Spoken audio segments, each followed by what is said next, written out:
एक बार फिर से आप लोगों को हमारे इस चैनल पे स्वागत है।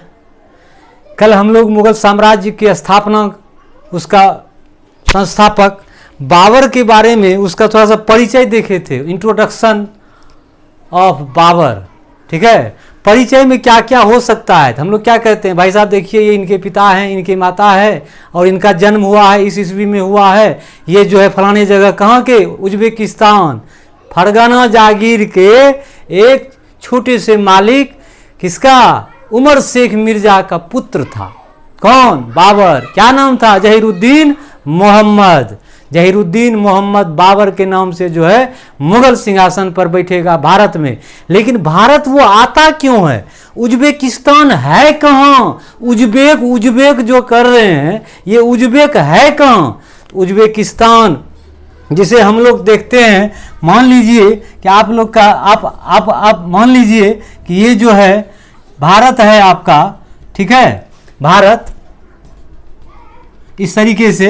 भारत के बगल में पड़ोसी देश कौन सा आएगा, तो ये पाकिस्तान हो गया, पाक लिख दीजिए यहाँ पे और इसको लिख दीजिए इंडिया। पाकिस्तान के बगल में कौन सा प्रांत आएगा, तो ये जो है आपका अफगानिस्तान। अफगानिस्तान के बगल नीचे कौन सा आएगा, ईरान। सबसे बड़ी सीमा पाक का सीमा टच करता है ईरान। इसके अफगानिस्तान के ऊपर में कौन सा देश आएगा, तुर्कमेनिस्तान। ठीक है, तुर्कमेनिस्तान। और तुर्कमेनिस्तान के ऊपर कौन सा आएगा, तो यही है आपका उज्बेकिस्तान। उज्बेकिस्तान। और उज्बेकिस्तान के ऊपर कौन सा देश आएगा, तो कजाखस्तान। ठीक है, कजाखस्तान। अब देखिए तुर्कमेनिस्तान के बगल में एक छोटा सा देश है, क्या नाम है, ताजिकिस्तान। यही है आपका मध्य एशिया। ठीक है, वेस्ट एशिया, मध्य एशिया यही है। और यही उज्बेक, जिसे हम लोग उज्बेक कहते हैं, उज्बेकिस्तान है उज्बेक। ठीक है, एक छोटा सा जागीर था फरगना, जिसके मालिक कौन था, उमर शेख मिर्जा। उसका पुत्र था जहीरुद्दीन मोहम्मद बाबर। जन्म 1483 ईस्वी में। अब बताइए आप लोग कि भारत ये है आपका, ठीक है, भारत ये है। आप लोग थोड़ा सा मैप पे ध्यान मत दीजिएगा अभी दिखाने के लिए। भारत है और ये उज्बेकिस्तान यहां से यहां क्यों आया, क्या इसे जरूरत थी यहां आने की। इसके दो मूल रूप से कारण है। क्या क्या कारण है, पहला कारण है कि यहाँ की जो परिस्थिति थी, मध्य एशिया की परिस्थिति उसे भारत आने के लिए मजबूर कर दिया। और दूसरी कारण ये थी कि भारत के जो शासक थे उस समय, उसका समकालीन शासक था लोदी वंश का शासक इब्राहिम लोदी, राणा सांगा, आमेर का शासक, मेवाड़ का शासक राणा सांगा। ठीक है, ये अब भारत की स्थिति और मध्य एशिया की परिस्थितियों ने बाबर को भारत आने के लिए क्या किया, मजबूर किया। अब देखिए मध्य एशिया की क्या स्थिति थी, तो मध्य एशिया में कहा जाता है शक्तिशाली उज्बेक शासक था। और वहां पे दो वंश था, कौन कौन, सफवी वंश और उस्मानी वंश। ठीक है, कहता है सफवी वंश के शासक थे कौन, सैवारी खान। कौन शासक था, सैवारी Khan. Sir A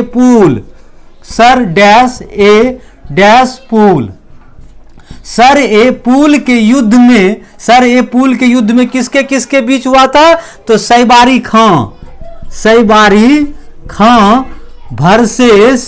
versus Zahiruddin Babar, जिसे शॉर्ट में लिखते हैं हम बाबर। इस युद्ध में कहता है कि जो है उज्बेक, ये सैवारी खां कौन था, ये सैवारी बादशाह, सैवारी सरदार था। ठीक है, जो जी ये उज्बेक सरदार था सैवारी खां, जिसने बाबर को बुरी तरह से क्या किया था, पराजित किया था। ठीक है, और उस्मानी वंश के सरदार से, शासकों से जो है बाबर बार बार पराजित होता था मध्य एशिया में। इसलिए बाबर जो है दक्षिण पूर्व की ओर देखना प्रारंभ किया। दक्षिण पूर्व क्या है, साउथ, और ये भारत ईस्ट।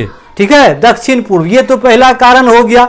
कौन सा युद्ध, सर ए पुल का युद्ध, ध्यान रखिएगा, सर ए पुल के युद्ध में। और दूसरी परिस्थिति या दूसरा कारण क्या था, तो दूसरा कारण था भारत में लोदी वंश के शासक इब्राहिम लोदी का एक सूबेदार था जो पंजाब सूबा का प्रांतपति था। क्या नाम था उसका? दौलत खां लोदी। दौलत खां लोदी, ठीक है, ये पंजाब का सूबेदार था और सल्तनत का शासक, सल्तनत का सुल्तान इब्राहिम लोदी से जो है तू मैं होते रहता था दोनों के बीच में। इब्राहिम लोदी के बीच में, दोनों के बीच में 36 का आंकड़ा था सूबेदार, फिर भी 36 का आंकड़ा। अब दौलत खां लोदी के बाद उधर पंजाब के बाद का जो प्रांत था वो इब्राहिम लोदी के चाचा, कौन? इब्राहिम लोदी के चाचा। क्या नाम था इब्राहिम लोदी के चाचा का नाम? आलम खां लोदी। आलम खां लोदी, ठीक है। ये दिल्ली सल्तनत पे दावेदारी करता था कि मुझे सुल्तान होना चाहिए। हाँ, गलती से इब्राहिम लोदी जो है वहां पे सुल्तान बन के बैठा है। इसने, आलम खां ने दौलत खां लोदी को आपस में मिला लिया। हुआ क्या कि इब्राहिम लोदी ने दौलत खां लोदी को बोला कि आप राजधानी में जो है आइए और हमसे मिलिए। दौलत खां लोदी जो है नहीं गया मिलने के लिए, उल्टे क्या किया, इसने अपने पुत्र क्या नाम था? दिलावर खां को भेज दिया मध्य एशिया का, किसके पास? बाबर के पास, कि जो है एक निमंत्रण पत्र लेके भेज दिया बाबर को, आप भारत पर आक्रमण कीजिए और इब्राहिम लोदी को परास्त करके और पदस्थ करके, हाँ, इब्राहिम के चाचा आलम खां लोदी को क्या कीजिए? पद स्थापित कीजिए, मतलब सुल्तान के पद पर आसीन करवाइए, ठीक है।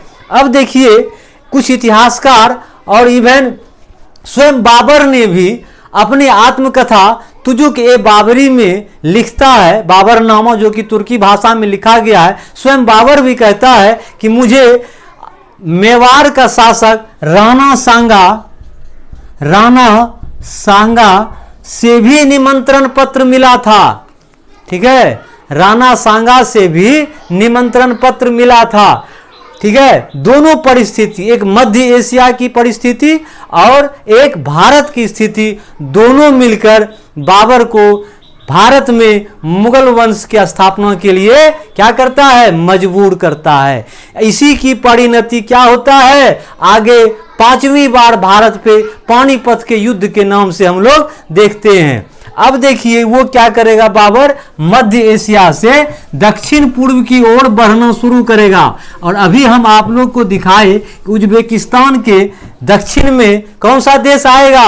अफगानिस्तान। अफगानिस्तान उस समय क्या कहा जाता था? खुरासन। अफगानिस्तान की राजधानी काबुल। सबसे पहले जो है अफगानिस्तान, ये सबसे पहले बाबर 1504 ईस्वी में। अब देखिए घटना 400 ईस्वी पहले क्या हुआ, हम लोग कल देखे थे कि 1483 ईस्वी में बाबर का जन्म हुआ था और जस्ट 11 वर्ष के बाद 1494 ईस्वी में, हाँ, इसके पिता, बाबर के पिता उमर शेख मिर्जा की मृत्यु हो जाती है। और कहा था महज 11 वर्ष की आयु में बाबर जो है अपने जागीर का मालिक, अपने पिता का उत्तराधिकारी, अपने पिता के सिंहासन पे आसीन होता है। लेकिन उसके भाइयों ने, वहां की परिस्थितियों ने, उस्मानी वंश, सफवी वंश, ये लोग वहां पे उसको टिकने नहीं देता है, जिसकी वजह से बाबर दक्षिण की ओर प्रस्थान करता है और अफगानिस्तान में 1504 ईस्वी में क्या करता है? काबुल पर अधिकार कर लेता है।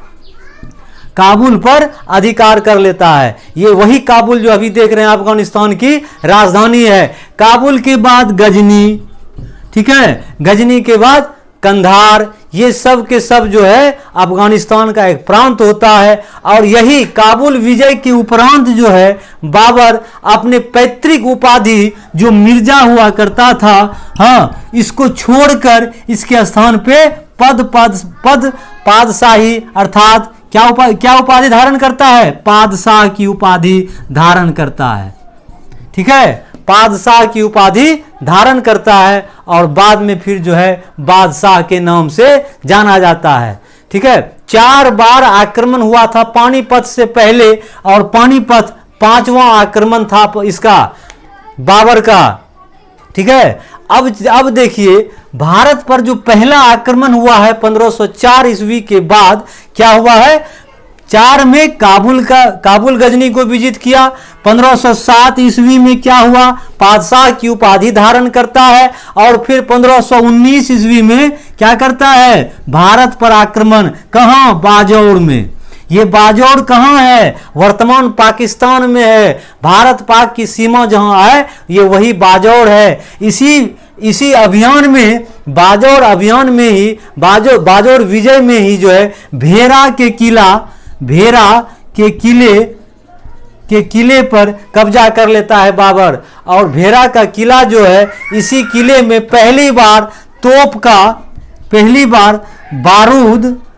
बार बारूद और तोपखाने का प्रयोग किया था। तोप का प्रयोग किया था, खाना मत छोड़िए। बारूद और तोप का जो है पहली बार बाबर ने भेरा के किले में यूज किया था, उपयोग किया था। ठीक है। अब इसके बाद क्या होता है, इसके बाद 19 के बाद हम लोग देखते हैं कि जो है बाबर भारत की ओर जो है बढ़ना शुरू करता है और फिर जो है भारत पंजाब प्रांत का पानीपत नामक स्थान पे